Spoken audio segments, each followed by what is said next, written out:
Welcome, everyone, to another episode of Revolution Recap. The Revs returned to Gillette this weekend to take a 1-1 draw against DC United.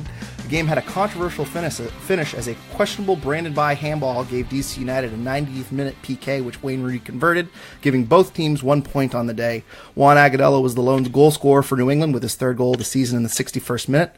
With the result, the Revs remain unbeaten in the Mike Lapper era with 1 win and 2 draws over their last 3 games. Joining me today, I'm Greg Johnstone, and joining me today, as always when we have controversy, is Jake Catanese of the Bent Musket. Jake, how's it going?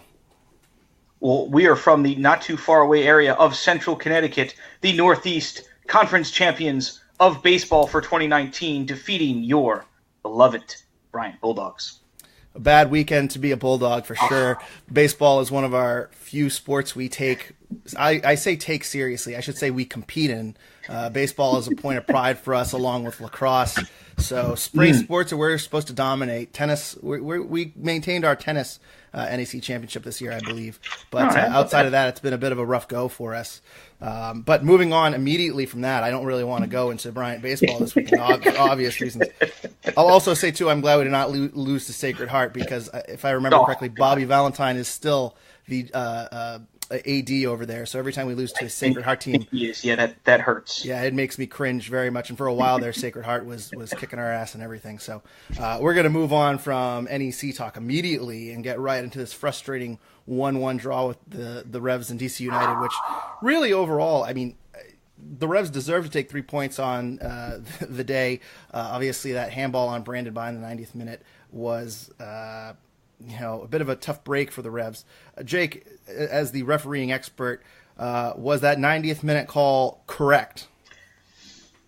Yes, it absolutely was, and I don't think there's a whole lot we can really complain about here. I'm sure other people will find other reasons to complain. A couple of other potential DC calls, one that was reviewed in the first half, one that wasn't reviewed in the second half. But no, I will continue to say a particular phrase that nothing good happens in soccer with your arm at or above shoulder level, and Brandon Bye's arm is up by his ear, and no, he's not protecting his face. The arm was there before the shot.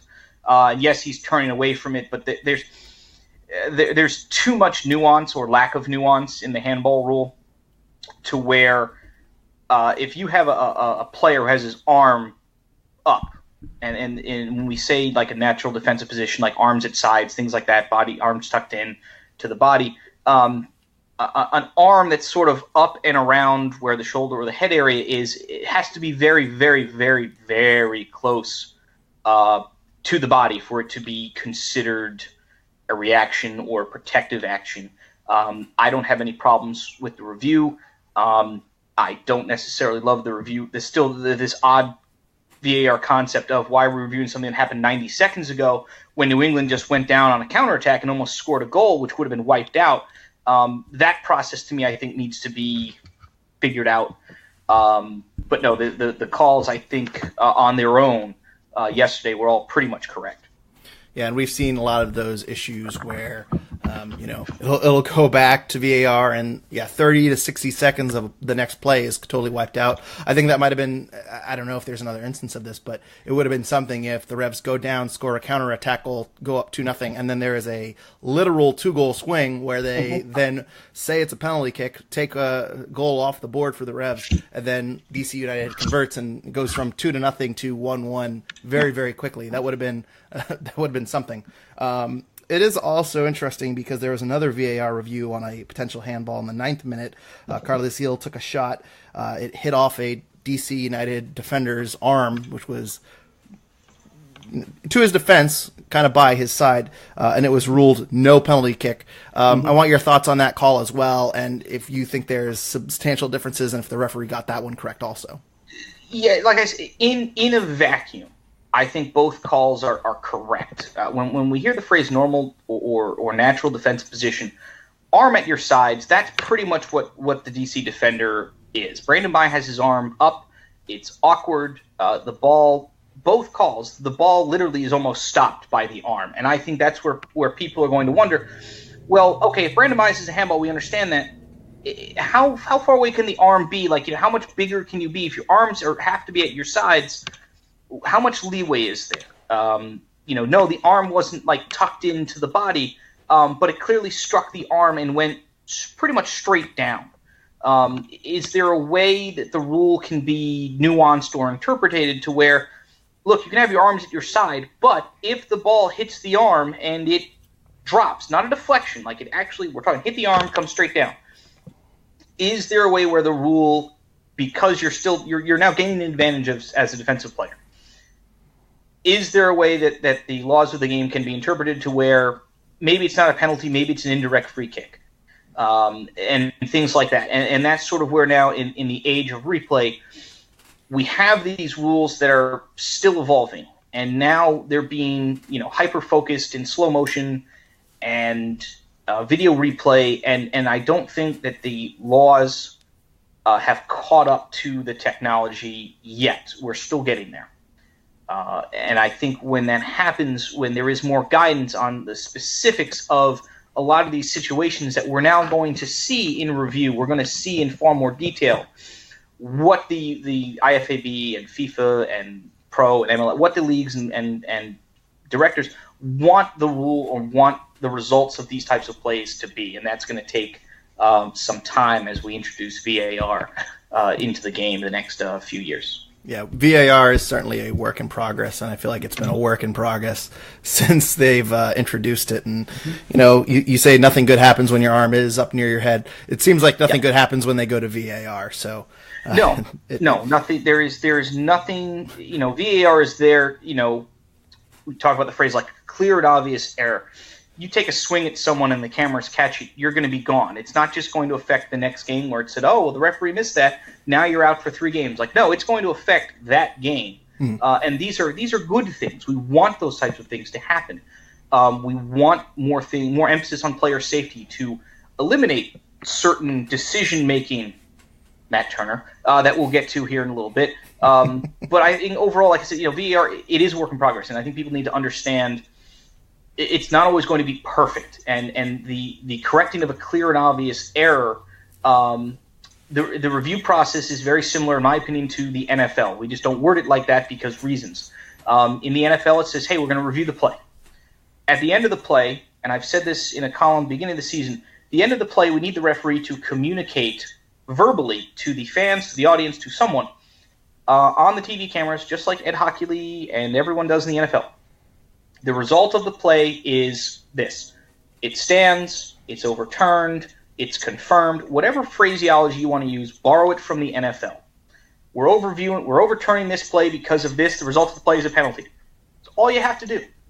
We understand you're going to point to the spot, everyone's going to line up for the penalty, but explain what happened. We reviewed the play for a handball on this. We have confirmed it is a handball. Be done with it. It takes an extra 10 or 15 seconds. You're going to clear up all that confusion that happens after the play because you've already explained it. Figure out a way where if the captain wants to ask a question, you can do that, but there shouldn't be another 30 or 45 seconds of arguing after VAR decisions have already been made. I think that's, to me, the biggest part of the process that needs to be cleaned up is the communication aspect. Everyone should know right away what the call is going to be, how much maybe time is going to be put back on the clock for stoppage, because you're right, you lost not just a minute of play from the Revolution counterattack, you lost another minute, 2 minutes from the review. So now how much time is going back up on the clock? Does that time for the Revolution counterattack get back added on? All these things I think need to be communicated and should be far more clear in what the league or the laws want it to be. And I just want to kind of touch on one of our Twitter questions right now at the beginning of the show because this is involving VAR. But someone asked about the rules of VAR, and he said that I thought it had to be a clear and obvious mistake to even go look at it. To my understanding, Jake, and you kind of clarified this, you can look at any questionable calls, but it has to be clear and obvious to overturn it. Right. Similar to NFL. So I think that's just important to kind of address right at the beginning that's what we're looking at. And that's the standard of, look, we're reviewing the play, we want to overturn it. For me, I think overturning the Brandon Mai penalty is accurate. I think if the DC review, if you want to say the ruling on the field stands, meaning, yes, we know it hit an arm, we don't have enough evidence to overturn it because we think the arm is mostly in a natural position. I have no problem with that. but I want that communicated. I can understand if you don't have enough evidence to overturn it. That's fine. VAR is not perfect. It is not designed to be perfect. Review is not there to get everything 100% accurate. Right. And that standard is something that we need to eliminate from our minds. It's not here to be perfect. Right. It's here to improve what the referees can and can't do on the field. And credit to the Revs broadcast team, too, that I think explained the reasons for why the referees overturned or didn't overturn the calls yesterday. I think they got both of them right, and they seem to explain the logic very well. But it's a very good possibility that broadcast teams, whether or not they're homers and have bias, or, and this isn't specific talking about the Revs broadcast team specifically, but I'm just saying in general, an MLS broadcast team is trying to explain what the referees are and are not seeing there, and that's not their job. The referees should be explaining why they're making a call instead of just pointing to a spot. It doesn't seem to be the most efficient way to do things. So anyway, let's complain about the actual game now. Jake, do you have a key takeaway from this match? You know, in the 3 games of the Mike Lapper era, the Revolution have given up, to my count, I believe, 2 goals. One goal, basically a 90th minute PK. The other goal, basically a 90-minute stoppage time garbage goal against San Jose. That's effectively 270 minutes of regulation soccer where the Revolution haven't given up a goal, and they've gotten all the way to stoppage time before bad things start to happen. That is probably one of the best stretches of defense this team has played. Not surprisingly, since the Brad Friedel era began. And I have issues with how the Revolution have gotten to that point in this whole, let's only have the ball for like 25% or 33% of the time. Let's have Andrew Farrell play center back. Let's have Jalil Anibaba be the other center back, and Brandon Bai and Dewan Jones as the fullbacks. I don't like how we've gotten to this point, but I'm also really shouldn't be complaining because I am happy to see 90 minutes of organized, competent, basic soccer. And this team was so far removed from that Mike Lapper, in the better part of 2.5 weeks, has brought the team far closer to being not terrible than they were at the beginning of the month. And I'm very happy to see that overall, that change of, okay, let's learn how to be organized. Let's learn how to play defense. Now let's figure out how to attack. Let's figure out how to create chances. Let's figure out how to finish. Because we still can't do that part of it, but, baby steps. Yeah. And I'll add on to that, 2 or 3 weeks ago, the Revolution went from setting the MLS record for most goals conceded in a 3-goal span. I think they were 1 or 2 away from setting the record for a 4-goal span. And as you say, the last 2 games they've conceded 1 goal. It was a 90th minute PK that was a bit unlucky. And for the majority of those 2 games, their back line was Brandon Bai, Andrew Farrell at center back, Jalil Anibaba, who was not a starting center back on this team at the beginning of the season, and Dewan Jones, who is getting his first experience as an outside back this season. He's a rookie. So, yeah. I mean, I think if you had told me at the beginning of the season that we'd have meaningful minutes where that is our back line, I'd be horrified. But they're playing very well. They're playing very solidly defensively. We haven't seen a lot of defensive errors. It seems like switching out Brad Friedel has been a total breath of fresh air. So I think you can tell mentally this entire team, not just the back line, but across the board, they're making much better strides as a team and putting in a much better effort. But the defense has come a long, long way compared to last season where they were bleeding goals. I think at the end of the season, we're going to see them being, if you look at the total number of goals they gave up, I think that stretch, that horrific stretch they had in last month is going to kind of put them where they were around the same as last year in terms of total number. But their defense has improved leaps and bounds, and they had a really, really solid game yesterday as well. Yeah, and I said it various. I don't know if I said it here, but other people that I talked to in the wake of the Brad Friedel era, when you're giving up 4 or 5 goals at a clip, all you have to do to get back to not being terrible is just give up 1 goal. You can lose 1-0, and you've already improved 400 or 500% from what you were doing several weeks ago. And the turnaround doesn't surprise me. It's the fact that that type of a turnaround, just to return to a basic, we're going to play 4-4-2. I want 2 banks of 4. I want, 1 holding mid, always tracking this guy, like just very basic principles. And you see the results, and then you just wonder how it got to that point. And why a change 2 months a month and 1 year and 2 months into a brand new head coach, why you have to make a change that quickly. Both a stunning and not so stunning revelation for this team the past couple weeks. And moving on to my key takeaway, I'm going to go to the other end of the field. And I know that, they have not been pouring in goals, as you said. They still seem to be a little bit off in terms of finishing and scoring. But I think Juan Agudelo is starting to turn a bit of a corner, and he's really improved, I think, this season. He's really had a step up. I think playing him kind of more in the central part of the field has been a positive development for him. Had another goal yesterday, a really strong header in the 61st minute. Might have been the 62nd minute. I have 62nd down on this piece of paper, but my memory says 61st. Either way, third goal of the season. He's doing a lot of things well. He's doing a really good job in possession and moving the ball. I think he had another great performance yesterday. I think he's got to be starting going forward, especially with Diego Fagundes apparently out. We'll get to that later too. But I think, considering coming into the season, we were really confused about where Juan Agudelo fit onto the field, where he would play. Is he going to be shoved back out to the wing? Are they going to try to play him up top? Where's he going to go? And it seems like he's really fit in well. As I say too, I think Mike Lapper, removing Brad Friedel has been a breath of fresh air for him as well. He's played really, really well in the past few weeks, and I think that he's going to be a staple in this lineup and one of the key players for the Revs going forward. Yeah, it's an interesting group where I'm not really sure if, the MLS website always listed Agudelo as a center midfielder next to Carlos Gil on this game, which I thought was probably not accurate. It seemed to me like it was mostly a 4-4-2. Maybe Agudelo was sort of dropping back into the midfield sort of as a weird false 9-10 kind of sort of player. But it's very interesting how New England's going to move forward with Lapper or Bruce Arena. You have all these attackers. There's only, two outside midfield spots and two striker spots or some combination of, a striker and two wingers. Like there's a balance of we have all these attacking players. How are we going to get them all into a lineup effectively? Is that going to mean more of Buchanan on the wing, more of Pena up top, Diego out wide? Like there's all these options that I feel like New England is still yet to figure out because they're focusing kind of on the defensive end, which is a little bit of a mess, despite the fact that it's playing well. So I think that's something that's going to be interesting. Is Aguilar going to be in a set role, or is he going to be moved around to either open up opportunities for himself or other opportunities for other players, like we used to see Pena and Diego switch on the wings all the time last year? Yep.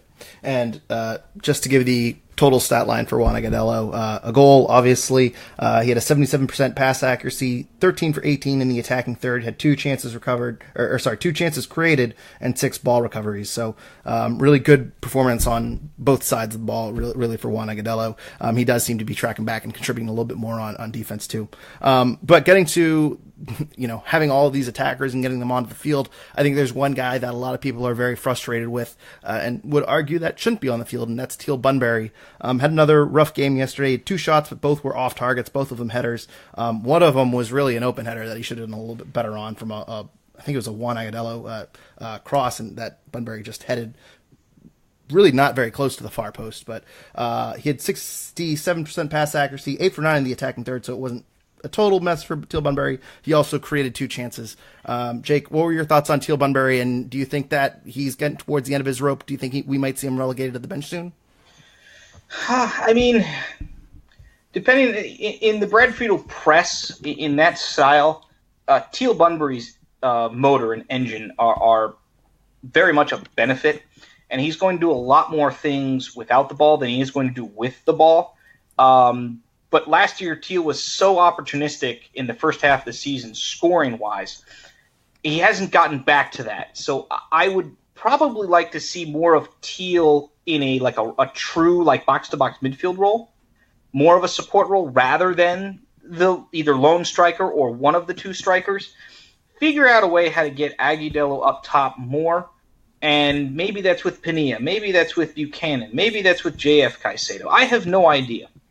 I still have no problems with Teal Bunbury being on the field, but like the rest of the offense, we need to figure out what role he's best suited in and who he's best suited to play with. And I think maybe giving other people opportunities up top letting him focus on more of that passing, more of that recovery stuff that Agudelo has been doing.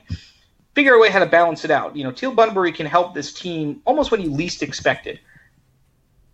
But if you're asking him to be, a Kai Kamara in the box, it's not really what he does. He's not an aerial threat.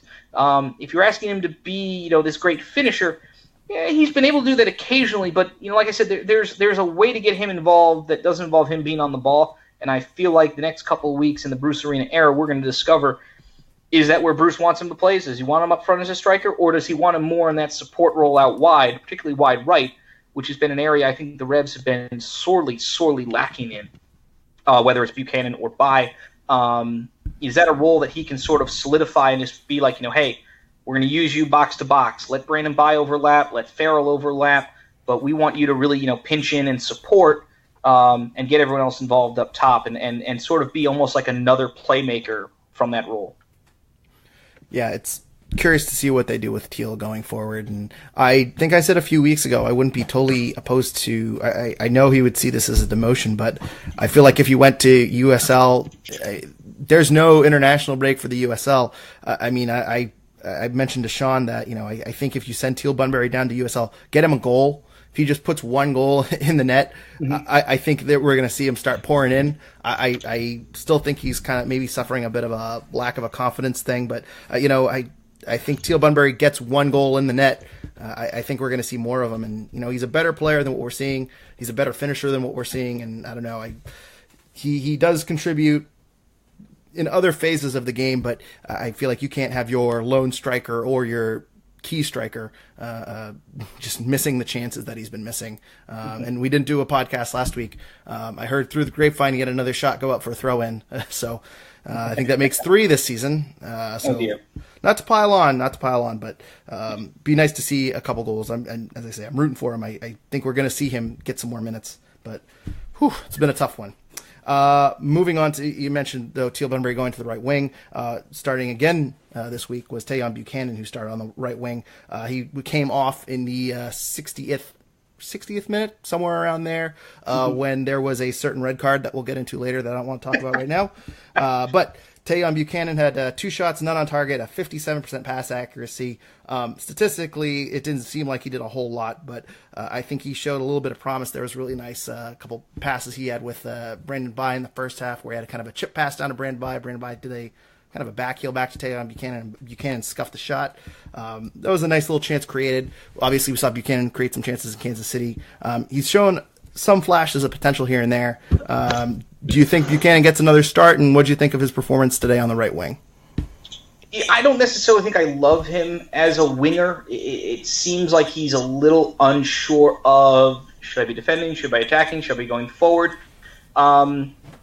That's, I think, going to be the biggest adjustment for him is going to be positional-wise. I think the farther up the field you get him, the more dangerous he is. If you're asking him to be more of a box-to-box type, I'd rather have Bunbury doing that, or I'd rather have Diego doing that even.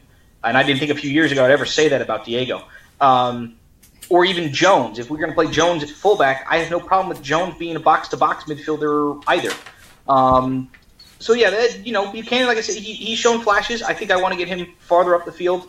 I think he's more dangerous when he's on the ball near the box because I think he can create for himself and for others. So pushing him farther away and asking him to do a little bit more defensive things right now, that might be just a little bit of a step too far. But what I'm seeing, again, from an organizational standpoint, the way that the lineup has been functioning, if Buchanan can go in there and function as a pure right midfielder, I think he's going to be fine. There's just, you have to just refine the attacking lineup, figure out a way how to get, I think in general, just a lot of the Revs just aren't getting the ball that far up the field. I never see Carlos Gil up the field with the ball. It's always tracking back to get it. Agudelo tracking back to get the ball. We need to figure out a way how to get these guys out on the break a little bit more, I think. And Buchanan and Jones and Pena, all those guys, you get them out running, now you're going to create a lot of problems. And I feel like that didn't really happen too often against DC. Yeah, and I think Labber made comments about that at halftime where he said that, we have a lot of guys that are, have great speed. We need Jones to use his speed. We need Brandon Bye to use his speed. We need Buchanan to use his speed. And it just wasn't happening. They were a little bit, I don't want to say slow, but it didn't seem to click just yet. And I think Lapper had something after the game where he said that we're on the cusp of putting it all together. I don't have the exact quote in front of me, but it makes a lot of sense that I think they've kind of found their lineup, and they did create a lot of half chances, so to speak, but no real clear-cut chances. And I don't know, it seems like the team is on the verge of putting it all together. But switching over to the other wing too, Christian Pania, who has been in and out of the lineup throughout this season. He's had a bit of a turbulent year after being one of the Revs' most important pieces last year. Had the assist on the Juan Agudelo goal. Really, really nice assist for him. He had 4 shots, none of them on target, including one that was Teal Bunbury-esque, I should say. Just a total, I think that the term that they used on the broadcast was it was corkscrewed wide. It was a wild shot, but 76% pass accuracy, 2 chances created for Pania. He had 7 ball recoveries, which I thought was interesting because I don't necessarily think he put in a lot of effort on the defensive side of the ball. But Jake, what do you think of Christian Pania? Positive step for him moving forward in the rest of the season? Yeah, I think this was one of Pania's better games for a team that really hasn't looked all that dangerous. And to be fair, hasn't been able to get a ton of shots off. Getting Pania to get, even if he's just firing off 4 shots, even if they're not good shots, and that one corkscrew shot probably is not the best decision, I don't care.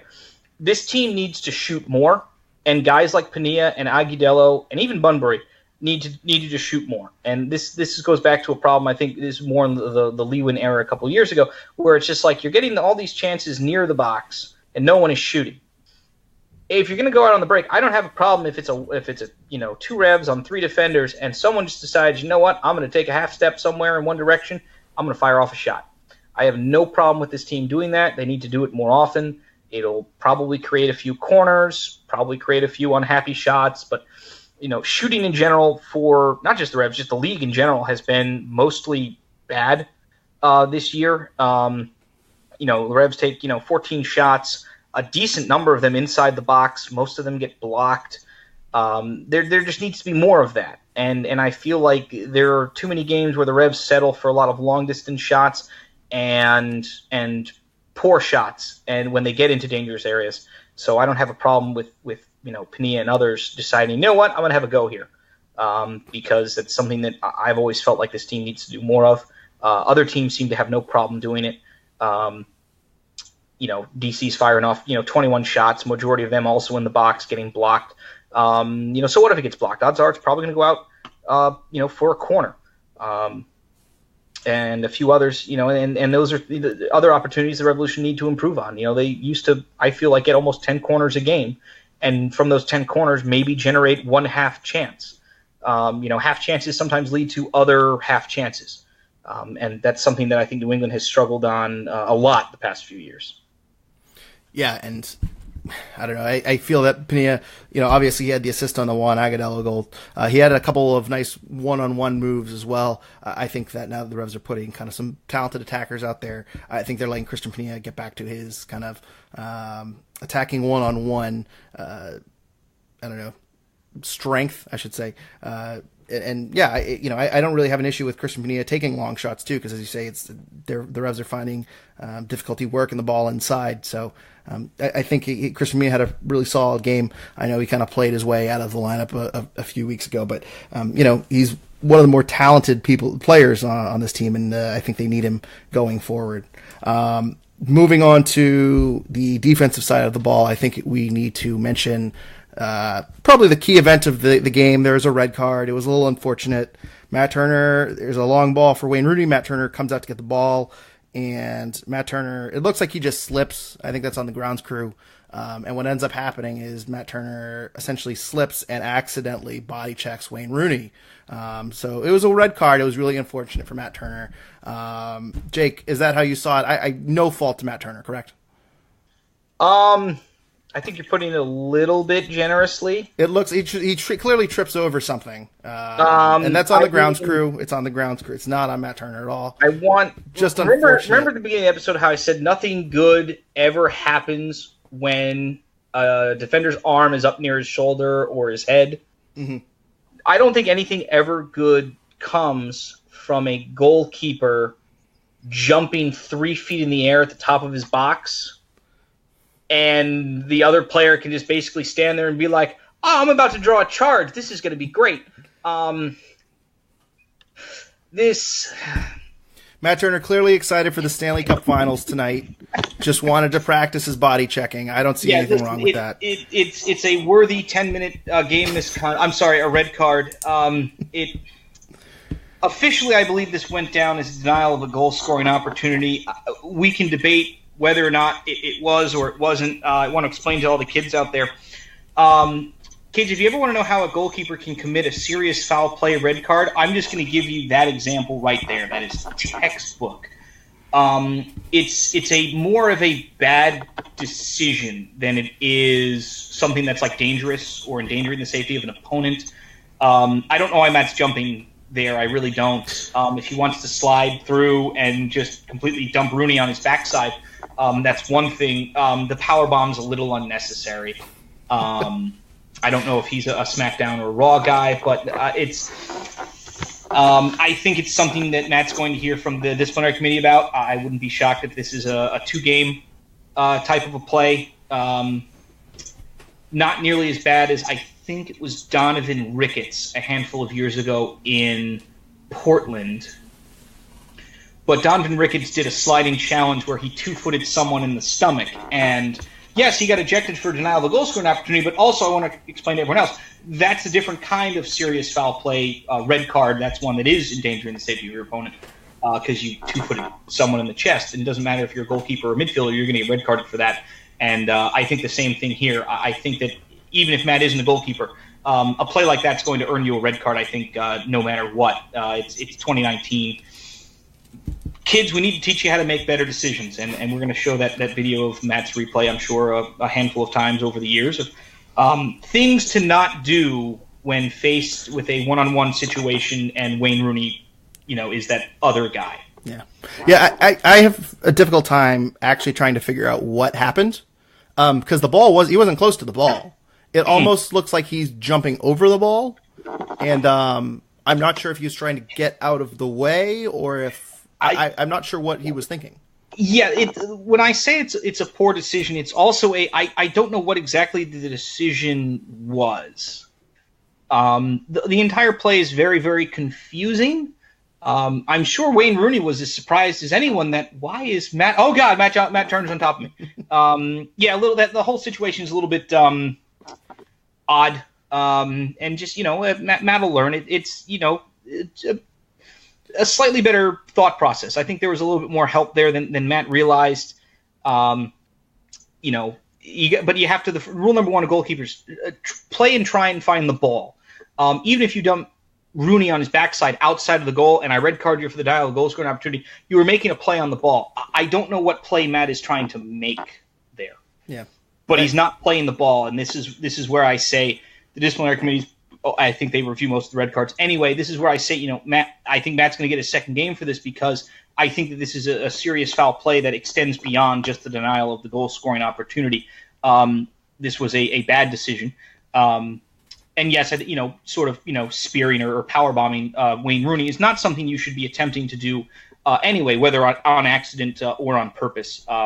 So we might need to figure out who's going to lead the Turner train for the next couple weeks. Yeah, well, it probably will be Jedi Knighton in goal for the next few weeks, I would say. And Knighton actually played very well.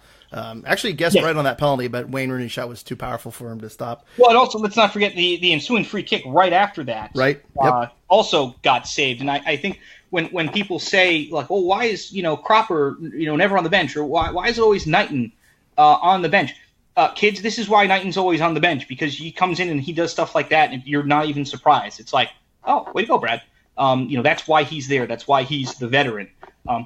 I think he's pretty much cemented into that number 2 spot where, hey, if we need someone to come off the bench, we want it to be Brad. That's not to say that Matt and Cody aren't capable goalkeepers. No, they are more than capable, but I'd rather have them starting. And if something weird or bad happens, no, Brad, go. I want you to handle that. Yeah, and I mean, on that note, do you think Knighton gets the start next week over Cropper? I mean, I assume since he is in as the backup, but part of me thinks that there might be this play the kids mentality, and they might want to give Cody Cropper another start while Matt Turner is suspended for one or more games. Do you think there's any chance we see Cropper, or do you think Knighton's earned his spot? I think he certainly played very well yesterday. I don't have a problem with it either way. If you want to say that, you know what, Brad earned it because Brad came in off the bench and did very well, I have no problem with that. If you are in this, well, we want to play the kids more often, then I'm also fine with that. And I'm sure to a certain extent, Brad might understand that as well. Certainly, I would be figuring out a way how to get Brad some minutes, whether that's a couple of starts here or there. If you want to designate him as the Open Cup guy and sort of alternate between Matt and Cody as needed in the league, or vice versa. I think that's another position where Arena is going to come in and go like, all right, who do we really want here? We've kind of sort of got two number one types that are young, fairly experienced in the league, and we have a really, really solid, if not above average, backup at the number two spot. Are you going to see a trade? Is that how Arena is going to start off the summers? You're going to see one of either Cody, I would think probably more likely Cody, on the trading block. You're going to see someone like a Diego on the trading block, even a Teal on the trading block, things like that. How is the roster going to shape up the next couple of months when the window opens? Some of these games could help determine that.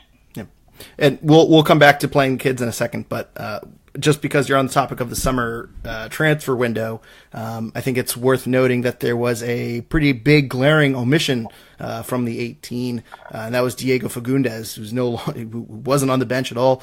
He certainly seemed to send a message when he did not greet Mike Lapper when he was substituted off in Montreal 2 weeks ago.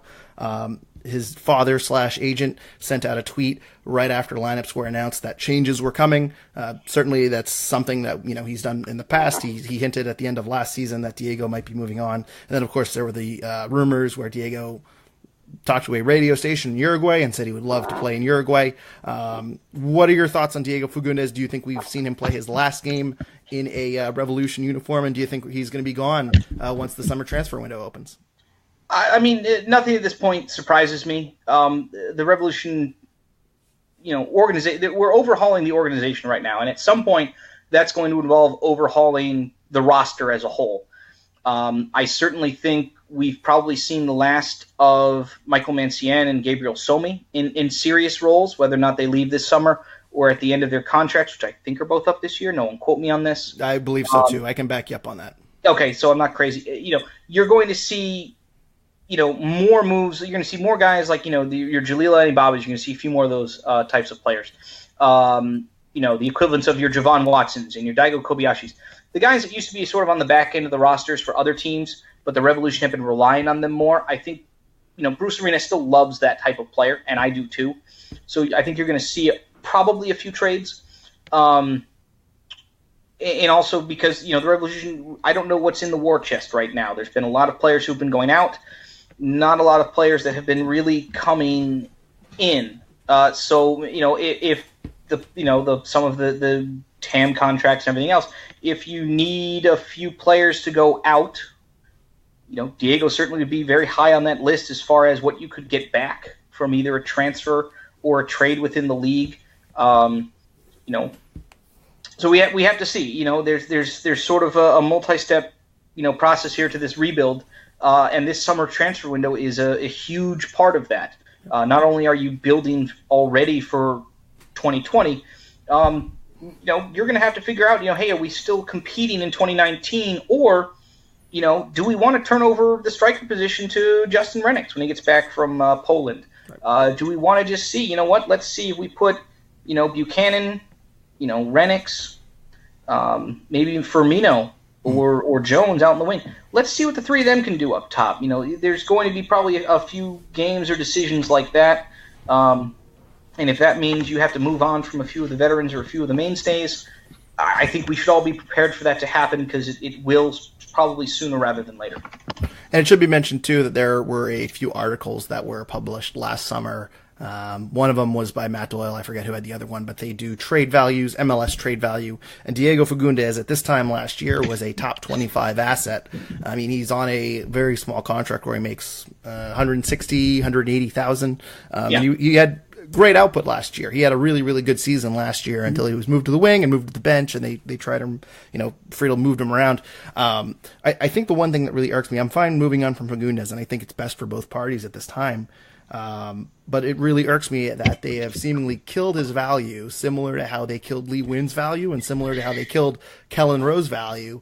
And that I think it just kind of bugs me that it seems like that this, Diego Fagundes in a Revolution uniform in 2019 didn't seem like a happy marriage very much. It seemed like Friel wasn't a huge fan of him coming into the season. It seemed like Fagundes was not a huge fan of him coming into the season either. And so here they are at the summer window, and it's kind of a similar Lee Wynn hostage situation where they're not going to get equal value for him, and they're going to have to see what they can get. They'll still get some assets for him. He's got a year and a half remaining on his contract, or half a year plus an option year.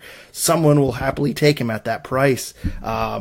But I think it's very frustrating thinking that if we had done this 6 months ago, there'd be a much bigger treasure chest coming back to New England. And instead, we'll probably get a Lee Wynn type return, which is still very good, but I'm not very pleased that they've seemingly killed off another player's trade value. So no, and you also have to remember that you're talking about the trade value of not just Diego, but also Lee, probably also Kellen.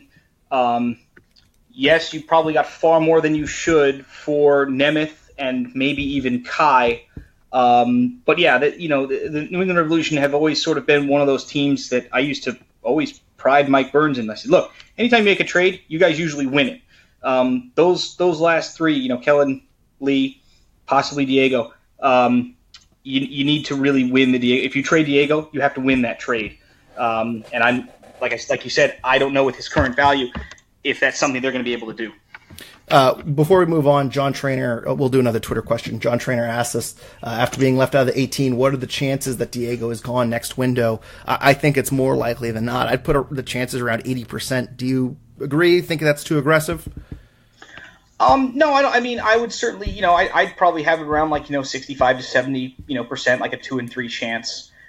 You have so many players, younger players at that, that are in the mix now, between Jones, between Renix, between even Padilla and Firmino. There's so many more players at that position that at some point, if you believe in the youth movement, someone like Diego, who at some point you're going to have to, extend his contract and probably get him far closer to a TAM deal, that moving on from him from a business standpoint, from a Patriots-esque mindset, I hate that phrase, that moving on from Diego is perfectly acceptable for a variety of reasons. There might not be a true, not so much roster spot on the team for him, but a true role for him.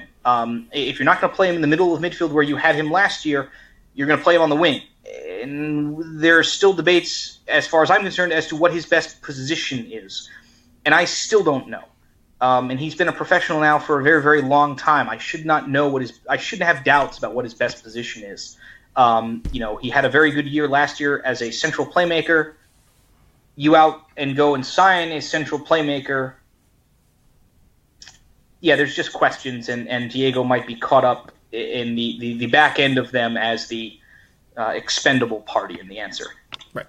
And, as you say, you mentioned the Patriots, who always do great business, as you know.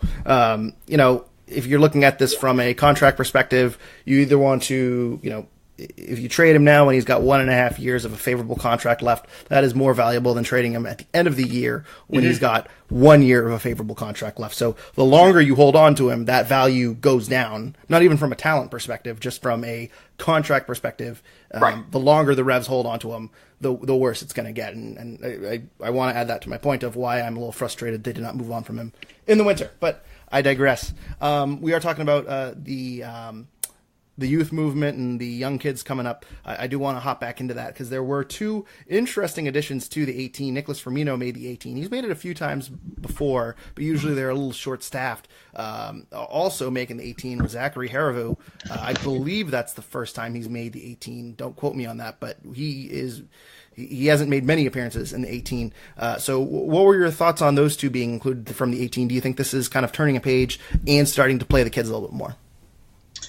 I think yes. I also think, and again, we're still assuming that Michael Mancien and Antonio De La Mea are healthy or not fully healthy, and maybe they're not on the bench for those reasons. We talked about this before the show. I think the conspiracy theory for Hervo is he was the center back on the bench. If they needed a center back, he had played there for Haiti. I think you said he had a game there in Birmingham. Correct. Yep. In the USL. So if New England is comfortable with him letting him play center back for Birmingham and for Haiti, I have no reason why I shouldn't be in an emergency situation. We're okay with Brad Knighton being the number 2 guy all the time. I have no problem with Zachary Hervo being the emergency center back if we're going to keep the 2 highest paid center backs on the roster out of the 18 for whatever reason that is. But Nicholas Firmino, Nicholas Firmino is one of those guys where I want to see where he plays. Is he someone you can put next to Carlos Gil as a number 8 type? And then you have like a Luis Caicedo and a Scotty Caldwell as a 6, and that's sort of your midfield 3 with 2 guys out wide, 1 guy up top, or some combination that thereof. Nicholas Firmino at some point might be that guy who can partner with Gil and be a little bit more box-to-box number 8 type. I'm really interested to see what he can do at this level, hopefully sooner rather than later. Open Cup game coming up here at some point. I don't think we know the 4th-round matchups yet. But yeah, I was intrigued by the bench. As I have been intrigued with many things that the Revolution lineup has been doing the past couple weeks. The bench seems to suggest, you have all these attackers on the field. That leaves you less attackers to bring on, where really your only true, I think, pure attacker would have been JF Caicedo. You have a lot more, holding or defensive midfield types on the bench. Maybe you can say that Edgar Castillo is sort of a little bit of an attacking sub. At least you'd be okay with him jumping into the fullback spot if needed. But yeah, it's very interesting. Like I said, the Revolution balance right now between the players they have in attack, the players who are available off the bench, what the balance is. Is the formation going to change? Are there going to be 2 strikers? These are all questions that hopefully Bruce Arena will answer the next month or so. Yep. And I'm not totally sure if we'll see Firmino come into a game unless the game has kind of been decided. If it was a 3-4 game, maybe Firmino gets some minutes. I'm not sure how comfortable they are putting him into a 1-0 game or 1-1 game where you need a goal. I'm not holding my breath that we're going to see him, but the fact that he's in the 18 certainly has me excited that we might see him coming in soon.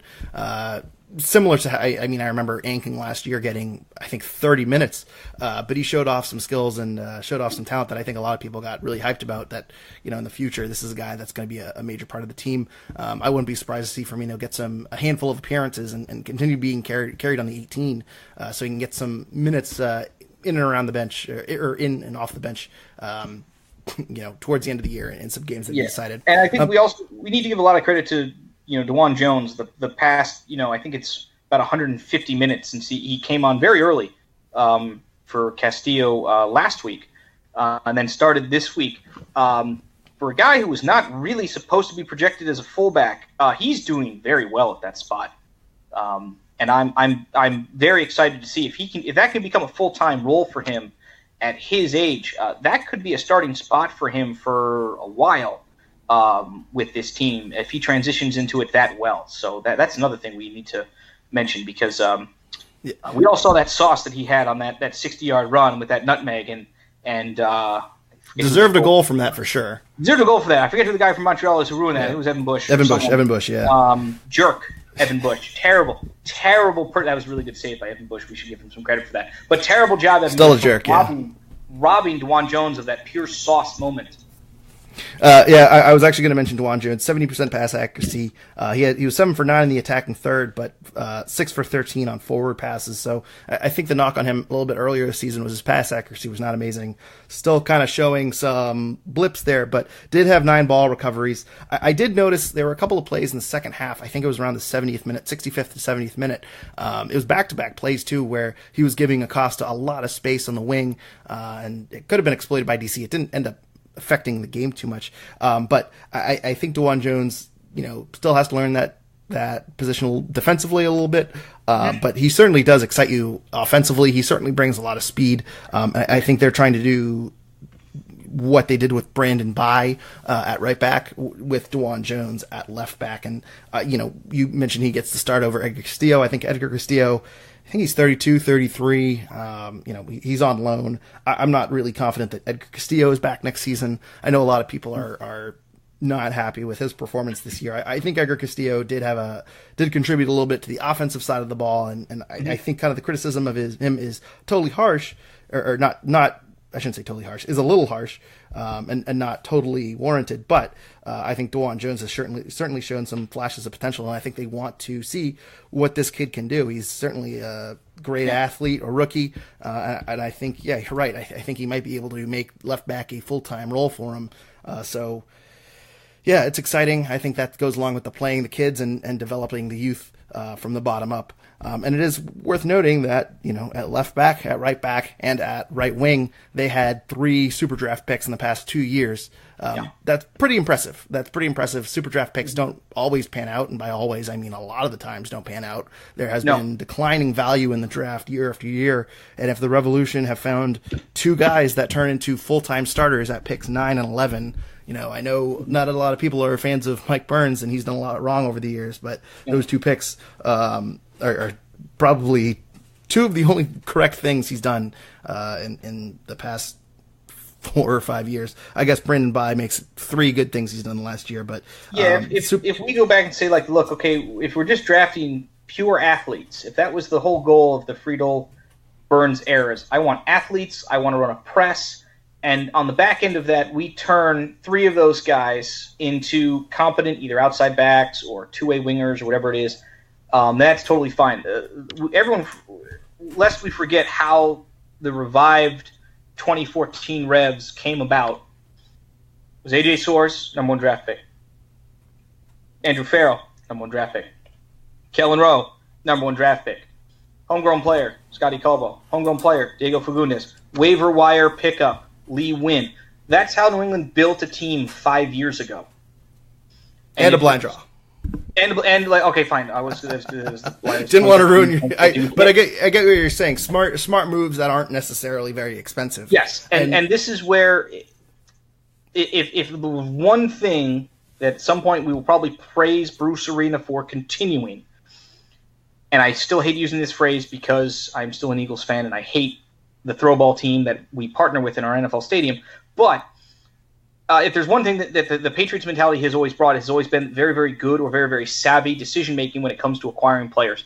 And the draft picks and the waiver wires and the trades, all of those things are something New England has always killed at in the designated player era. Now, the problem is that, yes, you needed that blind draw to finally land the designated player to put all those things over the top. However, the point remains is that if you're going to rebuild the best way that you know how. That is going to be get your draft picks, develop your draft picks, let them get as many minutes as possible. This includes USL. If Haribo and Firmino aren't making the bench, they should be in Birmingham, or they should be in Hartford, or they should be, I was going to say Rochester, but we can't send them to Rochester Too soon. anymore.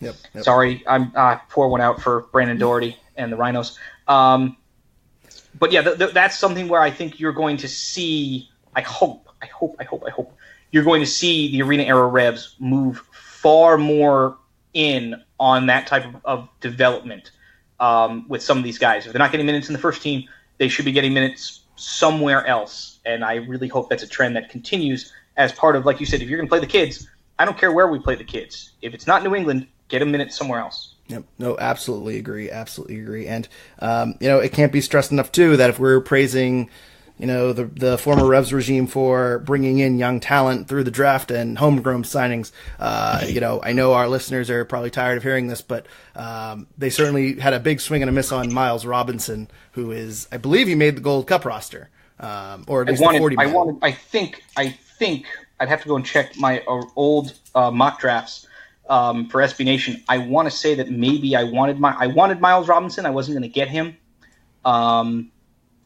But yeah, that was something where that idea of the Revs trading up and getting Miles Robinson a couple of years ago, I would have done it because you needed a center back, and now you're seeing, okay, he is a center back, he is a defender. Yes, it's nice that we've taken some of these more attack-minded players and turned them into fullbacks. But one of the reasons why the back line is in that position is because you spent 5 years not signing defenders, not drafting defenders. And even though you've solved maybe part of the problem in the short term, you still have a lineup consisting of effectively 3 fullbacks, including Andrew Farrell and Jalil Anibaba, who's a MLS journeyman. And though I love MLS journeymans, maybe not the best spot to be in as you're starting a rebuild. Yep. No, certainly a lot of work to be done. But, only time will tell. But either way, it's really promising that they're kind of turning to the youth and building it up from the ground up. And it seems like they're committed to doing a rebuild in the right way. And, if they're not going to make the playoffs, let's see what we have in Firmino, Haribo, Buchanan, Jones, et cetera, et cetera. But anyway, Jake, you ready for some Twitter questions? Yes, let's do it. All right. Luke asks us, what does JF Caicedo have to do to get in the starting 11? Teal makes a lot of mistakes in possession and looks low on confidence. We're describing like every striker in the league right now, or so it seems like it. Except for Chris Wondolowski. Chris Wondolowski now is just on fire. Yeah. I don't know. JF Caicedo would be one of those guys where if we're not going to play Teal up top, I want him to go up top.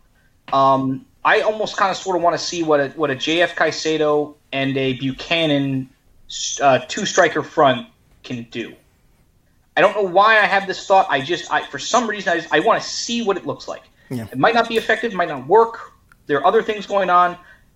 Again, if you're going to play more 4-4-2, put 2 guys up front that maybe can work off each other a little bit. Buchanan's got some speed. I think Caicedo's a little more of an all-around type. Neither of them are really, poachers. But if you're going to get out and run a lot, those are 2 guys you have running at goal that seem to be pretty confident and can score in a variety of different ways and have no problem, I think, taking shots. I want to see Buchanan, in particular, get farther, get closer up to goal in the formation, and maybe getting him up front next to someone, even an Aguilera might be a way to do that.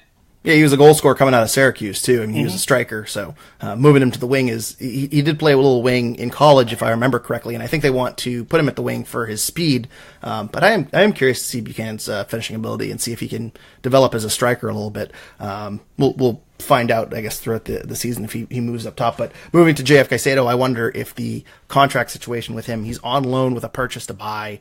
I am pretty confident they're not going to buy him. I think before the season, I don't know if you listened to this episode, Jake, but Seth and Sean and I were talking about JF Caicedo and how well we thought he'd be, and we tried guessing his over-under, and I put the line at over-under 5, and they mocked me, which it actually might be around that if JF Caicedo continues to miss time. But my speculation was I could see this transaction being similar to Benjamin Angua, where it's a loan with a purchase to buy. It's someone nearing the age of 30 and kind of comes in, and if he doesn't have a great season, I don't think the Revolution are committed to him. So if the Revolution are looking forward to 2020, I wonder if Caicedo too is kind of a victim of circumstance where he's not in the Revolution's plans long term, and they're just going to return him at the end of the season. And really too, if they want to go full play the kids and move, Buchanan up top or play Brian Wright and see what he can do.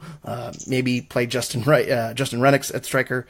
Maybe they return Caicedo early. I don't necessarily think so, and I don't think it's really well deserved because I think Caicedo has had some really, really good moments and has scored some really nice goals. But you wonder if that contract situation is playing into why he's been moved to the bench.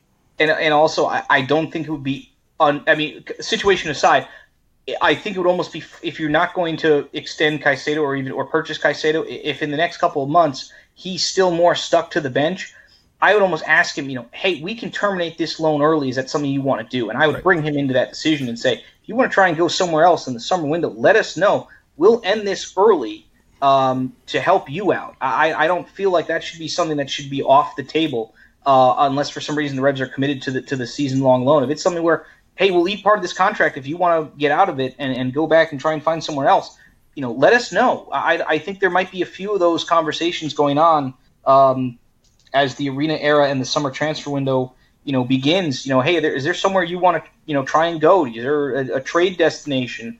Another team, in Caicedo's case, back home, there a place you want to try and go to for the beginning of that season? Let us know. We can try and work on that. And, he's 29. I think he would be interested in terminating a loan option or going back to Columbia, or maybe being traded to another MLS team and play out the rest of his loan there. If I were him, and if you're not getting minutes and the team wants to commit to younger players, now, understandably, Teal Bunbury is not a younger player, so getting back to the question, why is Teal starting over him? I'm not totally sure. I think that maybe they just trust Teal in turning it around, and maybe Teal does more than JF Caicedo, who looks a little, I'll say, sloppy, controlling the ball. But JF Caicedo has had some nice passes and has set up some nice plays. I would start Caicedo too over Teal Bunbury. I'm not totally sure why Teal is getting the start over Caicedo, but I guess my speculation is just the Revs have already decided Caicedo is not coming back in 2020, and therefore they want to see if Teal can turn it around. That is my guess. I'm not totally sure why that is the case, but we'll see. You think too, a winnable home game against DC United. I could see if you wanted to go with more of a defensive lineup. Maybe you go with a Teal Bunbury who can, execute the press a little bit better, who can track back a little bit better, et cetera, et cetera. A home game against DC United, I don't know. I feel like you want your best offensive players on the field, and I feel like Caicedo too is better than Teal Bunbury right now. So it's a good question. I'm not so sure, but anyway. Mike Kennedy asked us, did Agudelo do enough through his man of the match performance tonight to earn some more minutes? Thought he was excellent. That was my key takeaway. I thought Juan Agudelo was excellent, and I know we've given him some crap about where does he fit on the field. I'm going to repeat what I said at the beginning of the show. I think he's a full-time starter going forward. Jake, you agree? I don't disagree. Like I said, there's so many attackers. There's a home for not all of them in the starting lineup. So that means we either have to find someone in role or find someone a starting position, whether it's a winger, whether it's outside mid, whether it's striker, whatever the balance is. I think Agudelo is a part of that. The question is, is he going to be more of a right winger type, or is he going to be more of a striker type? And I think you have to sort of figure out, do we want Agudelo farther up the field, or do we want his ability on the ball maybe more in the middle? Maybe you play him more as a weird false nine. Maybe, MLS.com thinks he's a central midfielder. Let's try it. The play the kids movement is here. We have, enough weird games where we can experiment and do odd things like play Agudelo as number 8 or as number 10 next to Gil as a number 8. Like there's so many different ways that this can play out that I am here for all the weird and all the ideas that we have from now until the end of the year. I don't need any of them to work. I'm just here to see all of them. Because this is sort of the beginning of the rebuilding process. What do you have? What players do you have that can play certain roles in certain matchups? And over the next couple of weeks, if New England isn't climbing up the standings, I would expect to see more weird ideas. Renix as an outside midfielder. Pinilla up top. Anything you can think of, you'll probably see it. And what's interesting, too, about Juan Agudelo is, we didn't really know where he fit in with the Brad Friedel era. I wonder where he fits in the Bruce Arena era. I wonder if Bruce is going to play Juan Agudelo and kind of increase his value and move him elsewhere, or if Juan Agudelo is going to be a staple of this team, or if he's going to kind of be in that kind of purgatory that he's been in the past couple of years, where he's putting in decent performances here and there and is moving around, like you said, and is kind of a utility guy. I'm curious to see what Bruce Arena thinks of him. It could be any three of those, in my opinion. So we'll see.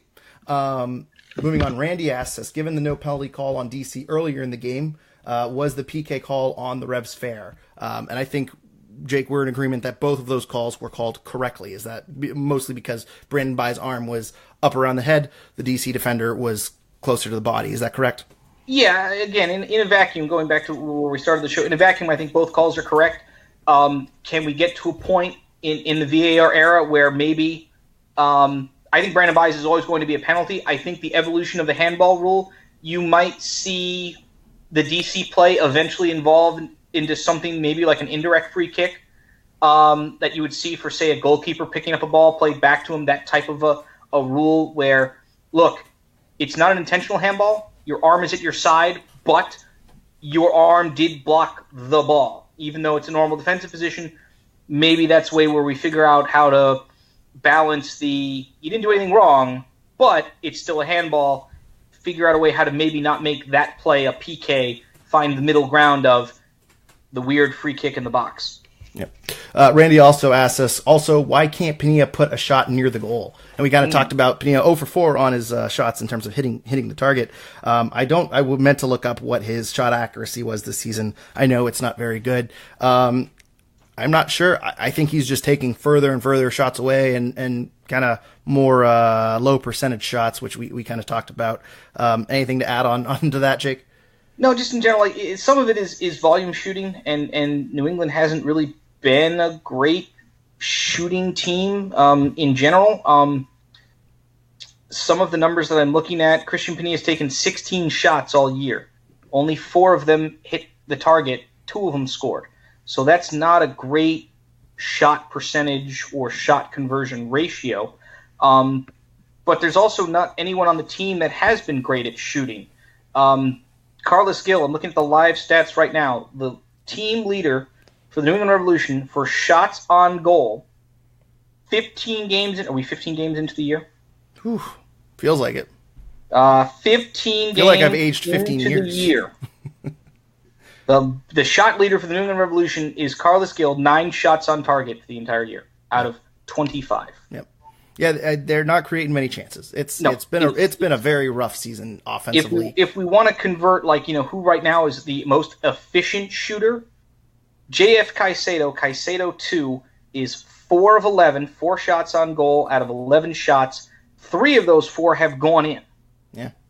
And JF Caicedo's averaging about 0.6 goals a game based on minutes. I'm not really sure how that works out, but basically it's a goal every hour, and that's pretty good. Pretty good compared to Teal Bunbury, who we were comparing to in the last question. Yeah, pretty good compared to anyone else on the team, which is mostly bad. So yeah, not great. But with that being said, in a way, in a weird silver lining, probably doesn't make a whole lot of sense way, I'm glad Pena still has the confidence to take shots and 50% goal conversion when he gets a shot on target. So yeah, keep shooting. More shots lead to more chances. More chances lead to goals. I'm a firm believer of this. We had this issue a couple of years ago. I think we're having this issue now. Get somewhere near the box, take a shot. If no one's open, just shoot. No one cares. We have one more question about Christian Pena, too. Cameron Young asked us, when will Pena stop constantly crossing the ball with the outside of his right foot? He did it 3 times in the first 5 minutes of the second half. I have noticed he has this in his arsenal. It's a bit unique. I don't actually know. I was trying to think about this when I read that. I don't know if I remember Pena crossing the ball with his left foot from the wing. I think that's just his preferred crossing foot, ? But I will say, I went back and I watched those 3 crosses early in the second half, and I got to say, none of them were that bad. And I believe one of them was his assist to Juan Agudelo. So I don't mind him crossing it with his right foot. I say do it all the time. It's fine. Yeah, I mean, New England is not really a team that I think wants to be crossing the ball in the traditional sense of you get up the wing, you're in the corner, you cross the ball in the air into the middle of the box. New England is not a classic team that does this. And I say this in theory because I think we do it far more than we should, and we're bad at it. So I have no problem. If Pena wants to put a pass with the outside of his foot, I don't care if it's high, if it's low. As long as it gets to someone or it's intended for someone and it's moderately effective, I don't care. Because the Revolution are not a great crossing team, in my opinion. They haven't been for a very, very long time. Right now, they're barely a decent passing team in the average sense of the word, because they hate having the ball. They don't like to pass. So yeah, however New England wants to set up their chances is perfectly fine by me, as long as they result in chances and not throw-ins. I sure hope that cross was with the right foot. I'm going to go back and look on the replay, and it's going to be a nice left-footed cross to Juan Agudelo. I didn't write it down, but I'm pretty confident it was one of his right-footed crosses that led to that goal. So if not, boy, I'm going to look stupid. I think that's it for Twitter questions. It's a bit of a short week. Everyone's on vacation, including us. I guess we were on vacation last week. But regardless, short listener question segment this week. Jake, I almost called you Sean. I was really close to calling you Sean there. That would have been terrible. Jake, any final thoughts on this Memorial Day weekend? No, Not even a Bryant baseball shot. No. We got that in early. I think it's very interesting that the transition from Bradfield to Mike Lapper in just 3 games. Again, 1 win, no losses, 2 draws, 2 goals allowed, and this is the exact same team that either set the record for most goals allowed in 3 games, tied the record for most goals in 4 goals, whatever, or was very close to the 5-goal game. All this is the exact same group of players. I think we've discovered over the last 3 weeks the New England Revolution are not terrible at soccer. They are not the worst team in the Eastern Conference. They are still, however, nowhere near a decent soccer team or near a playoff spot, and I think the DC game in particular proves that. I think this was a DC team that didn't bring its A game, didn't play particularly well, and it feels strange to think that the Revs squandered 3 points, but they did. And I think most of those wounds were self-inflicted. Matt Turner's red card, self-inflicted. I don't know what that was. The Brandon by penalty, again, I don't know what that was either. But I think we also need to realize this is a team that we should allow them to make these types of mistakes. This is how far behind we were and how much farther we need to go to get to that even just mediocre level. And maybe we're not there yet, but we're far closer to it than we were a month ago, I think, when I was last on. So I'm happy to see that. I'm happy the Open Cup is back. I'm happy Hartford is still in the Open Cup. Rematch with Memphis on Wednesday, I believe it is. So pretty happy. Yeah, and Hartford got their first win, I think, in between the time when you were last on and now. So things really turn around in the past month. I was at the University of Hartford Open Cup game against the Cosmos. I covered that for Josh Alaka and the Cup.us. You can go and read that recap. Head coach Jimmy Nielsen, former SKC goalkeeper, really wanted a rematch with Memphis. Memphis had to beat the Red Bulls under-23 side MPSL team. They did, so now you're going to have Hartford versus Memphis again in Memphis as the rematch. I believe that game is Wednesday. Winner goes into the 4th round. I assume if Hartford wins, they'll be in the little regional group or pod with the Revolution, but I don't know if they've announced those pairings yet. They might be waiting to see maybe pick those pods like they would in the NCAA. Pick the pods, pick the regionals, and then figure out what the matchups are.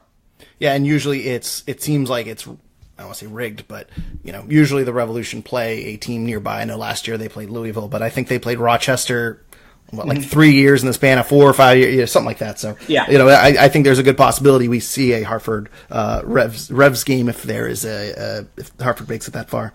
I will just kind of quickly touch upon the All-Star ballot that came out, and I'm just very upset that Wilfred Zahibo is not listed on the ballot. I was really hoping he would make a second All-Star game appearance, but you can write in players.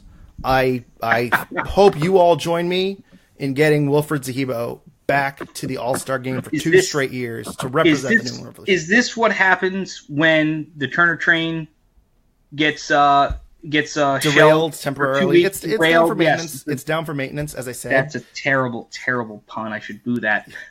This is what happens to the Turner train. We have to do the John Scott All-Star ballot write-in. That's absolutely right. Yeah, right. That's a great comparison. Great. Wilfred Zahibo is the MLS version. Of John Scott. See, here's the thing: is that I don't necessarily think that that's incorrect. And now I feel like maybe based on that logic that I brought up by accident, that maybe this is a good idea. Yes, it's a great idea. But again, the All-Star game, as always, is dumb. And I'm going to be, as always, my friend and I, Chris Brown, we do a alternate MLS game hashtag. So this year, since we're playing Atletico, I believe we have the hashtag Attleboro v Atleti. Or Attleboro for Athletic. I forget exactly how we set that up. But our alternate Revs rooting for the other team to crush MLS hashtag is out, and I'm sure a few people will see that later on as we get closer to the All-Star game. And they'll also probably see the vote for Wilfred Zahibo hashtag that I will start. You'll have to work on a hashtag. You can maybe ask Chris if there's a way you can find a witty hashtag, besides Kawasi for MLS ASG or something like that. I probably won't spend much time brainstorming it. It'll probably just be hashtag vote for Zahibo. But regardless, I hope you all join me in getting our hopefully two-time MLS All-Star back to the game. Outside of that, I don't have a whole lot else to mention. I think this is a bit of a wrap for us. Jake, where can people follow you online? You can find me at jketnice43. Occasionally, hopefully, this week we will write for the Bent Musket because, God, my work schedule sucks and I need to do that more. Go check out thecup.us, all the Open Cup matchups and recaps you could ever find for every team. All the amateur teams get covered. All the minor league team gets covered all the way up into to the MLS level. So it's always fun working with those guys. And as always, trying to make the Open Cup the massive, awesome tournament it deserves to be. Yeah, and I will also say, too, I should have mentioned this in my final thoughts, USA U20 World Cup, go USA. They're leading right now 1-0 on Nigeria. Justin Rennick's not playing, but hopefully he gets some minutes, I don't know, sooner rather than later. They lost to Ukraine earlier this week, so it's not a sure thing that they move on from the group stage, but as I say, good news that they're beating Nigeria right now. You can follow us at Revolution Recap. Also follow the Bent Musket on Twitter at the Bent Musket, I believe. Yes. But we'll be back next week. I'm looking at the schedule right now. It looks like they are playing the LA Galaxy next Sunday at 10:30 p.m. So we will not have a podcast Monday morning like we normally do. I don't know when we will record a podcast. I will try to get something done on Monday or Tuesday next week, so you guys have a midweek pod before we take off for the international break. But we should have a podcast next week. Either way, thank you everyone for listening, and go Revs.